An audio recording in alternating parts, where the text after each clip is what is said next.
Am doar 18 ani, sunt nebun, nu mă știi, fata de pe Instagram. Totul începe acum.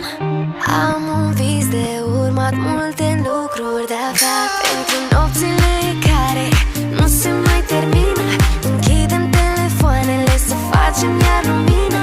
S-aude tare în bloc, azi e ziua mea, zic stop. Băi, eu chiar am 18 ani?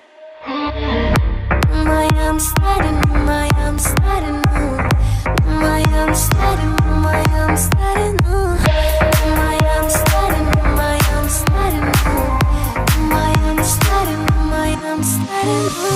E vârsta în care îmi permit să am un crush sau doi. Descult spre mare să fugim îmbrăcat sau goi. 18 ani am și încă nu știu ce fac cu ei, dar azi e party cu toți ai mei.